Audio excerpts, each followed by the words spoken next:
Happy Easter. Hope you Slayers had a great weekend. New here, Ty1slayer creates educational content all the time. So if you find anything helpful today, be sure to spank that like button and subscribe. This lets me know the videos are well received. And cover everything you need to be as efficient as possible and save a chunk of time in lots of areas of the game, as well as get a faster head start in unlocking the Magick Archer, Warfare, and Trickster Vocations, along with their Meister skills in Dragon's Dogma 2.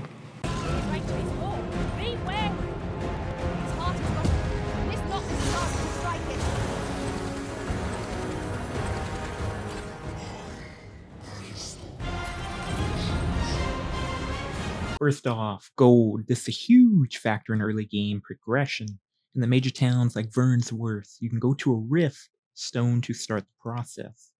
Once in here, we want to examine the stone, go to advanced pawn search. We're looking for pawns between level 30 and 40, as these ones tend to offer the 10k max gold we're looking for. Still having trouble finding some, lower the level threshold or raise it depending on your level. Genuine rule early is no more than 10 levels higher, as every 1 level over, the rift crystal cost increases. Now, if you can find one like this, defeat Cyclops ×1 for 5,000 gold. That'll work too, and then just double up on it and see if you can find another one. General rule as well, if you can find a pawn quest for the same enemy type, and then you can get them both done at once for maximum efficiency. If you're still having trouble, just reset it a few times. Look again, you're bound to find someone with that 10k gold. After you've sorted out the gold, you'll need a port crystal. You can get one for free by progressing through the story normally, as well as being able to skip traversing one of the more intense routes early in the game. You'll get your first portal crystal from Captain Brant after completing the Feast of Deception quest. Also around the armory area, you can find this elf. Completing his quest line also gives you a port crystal. So in theory, if you want to spend time and get both, that'll just save you some more running time later. Also went to the liberty of leaving a link at the top of the description, which will also show you some other locations of where to get portal crystals. Nonetheless, once you have one, you will proceed onward based on your species. If you already have Beastren species, you can skip this step and fast forward to Batthal. Otherwise, you have to head on over to the checkpoint rest town. Now, once you made your way to the checkpoint rest town, you're looking for this symbol here. You want to get over to the scrap area if you're not of Beastren race. You need this mask for when we get over to the Batthal region, be on our way to unlocking the Wayfarer vocation, the Beastren mask. So that's going to run you 8,700 gold, so I showed you guys some ways to get that gold quick. There's also a fairy stone here for 8,000 gold if you need one of those as well. Get save gold if you are of that race, if not, spend it here. If you need to before you set out on your journey, go back to the rift again and farm up some more gold so you're completely prepared. And be sure to farm any additional gold if necessary. Now at this point you'll want at least around 15,000 gold for when we reach Batthal. Now once that is done, this next section will all depend on how far you are in the story. So do feel free to check the timestamps or chapters for the next point. I'm going to show you guys how to make it to the Batthal region without having, progressed the quest line as of yet. Taking this treacherous journey here. Make sure you have enough healing items and camping kits just in case. Now we're going to jump off here under this bridge here, and we're going to follow the pathing across here. Also to note, if you want to be more efficient and maximize your gains, before you head out here, make sure to hit the rift again and find some pawns that are offering the most amount of gold you can find to defeat either a Cyclops, Minotaur, as we'll find those along this journey. In my New Game Plus route of my first time going through here, I did not find a Chimera this time, which is that multi-headed monster. So you may find one on your journey for the first time through, on a regular playthrough, so that could be good to find as well. So I'm just going to speed this part up and show you guys what to expect as you go through. Nonetheless, once you finally traverse that area, you have a campfire and a rift as well, just in case any pawns may have died. If you go up here, you'll find your first Cyclops. This part's already open for me, But when you're first coming through here, it'll kind of jump scare you behind some rocks. Just fell this one, provided you got another pawn that needed a Cyclops killed for gold. Here's some extra gold. Now proceed on forward more. It'll be time for another boss that also jump scares you.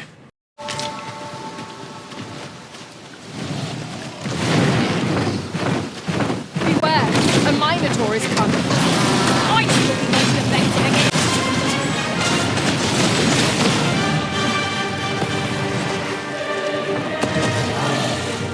Now, just about immediately after, there's supposed to be another boss, which should be that Chimera. Didn't actually see it this time. Just be wary of that. That was kind of a tougher boss the earlier levels. Otherwise, just proceed on through. Oh, and here's another Minotaur. For your pleasure. After clearing this section, proceed on to the right path. The left path will be regarding the Fink stuff, which is more endgame. Now here, there's a buttload of goblins, so be careful, they can stun lock you, and it's not good time. Once you proceed past there, you're really just going on a linear path now, once you reach this cave. Now once you get in the cave, it's just a linear path. Once you get to the waterfall now, you're just going downwards. Now depending on how quick you actually got through this, there may still be some light out, so it'll be easier to see. I'm just going to fast forward through the pathing for you. Bit hard to see at night. There's also a campfire to rest there if you need to top up on your health. Once you make it to the campfire, you know you're down at the bottom of the mountain. Make sure to rest so the day can start. So it's much easier and more visible to see. Follow our pathing here. We'll be coming up to our first NPC that we need to escort as well, because it'll help us in two ways. A little extra gold early, as well as outright taking you to where the Trickster Vocation can be obtained. Now once you've defeated all those monsters and you've successfully escorted him here, you just want to go up here to the shrine, talk to the ghost of the lady to get the vocation to begin with. Then you'll come out around front, go around the side, climb up the ladder, talk to her for real. She'll tell you good at, seeing through her disguise and get the master skill for the trickster. Pretty straightforward there. Now next, depending on how your journey's going thus far, you can either continue on over to Batthal, or you can rest at this inn up here and then reset, follow the main road down to Batthal. Now once we've made it back to Batthal, we'll find Hig's Tavern stand. Follow our pathing here. This is when the Beastern Mask will come into play, so equip that as well. Next, follow our pathing here. You'll pick up these bags and place them here. And this guy will be like, "What are you doing? Please escort our guest inside." You'll then talk to this guy in here and buy the Newt Liquor. Make sure you have your 15k gold ready. Now you'll save this later, as this will help with unlocking the Warfare Vocation. Once all that is done, be sure to rest at an inn, just in case you get the save. Now follow our pathing here all the way down to Drabnir's Grotto. As you start traversing through, be sure to check your map. The closer you get to that farther right side to the green area, you'll know you're near the end. With a nice weapon for all your troubles for the fighter. Now proceed through, follow this pathing outward. You'll finally find another NPC to start the quest for the Magic Archer. When speaking to Gosfer, he'll basically tell you he's in pain and he needs you to collect herbs for him. You may already have some based on your previous journey. If not, you can find some around the surrounding area. Once you complete that, now we'll get into the time save based on if you have 1 port crystal or 2. To save time after that quest completion, he'll tell you to find him at his home. Cutscene will play. If you have 2 port crystals, move on and do this part first, as we'll be placing a port crystal here as well. Let the dialogue options exhaust. Once they go inside, proceed to follow them, and here make sure you grab the 4th bottle of the Newt Liquor, as we'll need it later. Now, if you have 2 port crystals once you're outside, place one by the house so you can fast travel to it later. If not, we proceed forward on the map. Follow our pathing. There'll be quite a bit of monsters to defeat as we make our way to the volcanic island camp. I will show you a route here just to speed through things. So at best, you'll be running it one full time just to get to the volcanic island in the first place. Place your portal crystal there, and then you'll be running it one time back to then make it back to the house. And then you will use your stone to get to the port crystal once you're starting the escort mission. Now once you've finally made it to the volcanic island camp, follow our pathing here. We'll get you to the hot spring. This is where we'll be placing our portal crystal. Also here you'll be able to unlock the Warfare Vocation, provided you have all the Newt Liquor, which will be 4 bottles of it.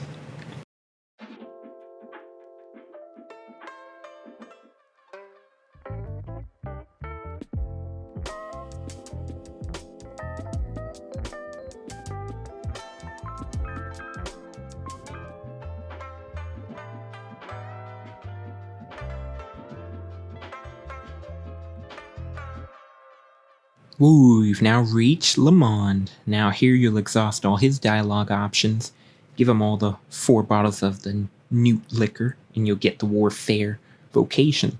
Then wait a little bit and talk to him again, and he should give you the Master Skill.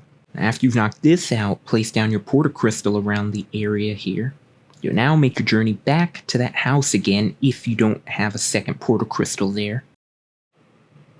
All you're going to do is talk to him again, let the dialogue play out. You have the escort mission, pick him up, go out, use your stone to the portal crystal, and you are there. Now just place him down, he'll walk in on his own, then more dialogue will play out, let that play out. Out of seamlessly nowhere, Cleo will appear. You're going to then exhaust her dialogue. She'll then tell you she's a magic archer, teaching you the vocation. Wait a little bit, she'll then approach you again, giving you the Meister skill. Those were the Trickster, Magic Archer, and how to get the Wayfarer Vocations in Dragon's Dogma 2. Found anything helpful, make sure you guys spank that sub button and ring the bell, as we will be getting ready to cover the Magic Archer as well as the Trickster and Wayfarer Vocation.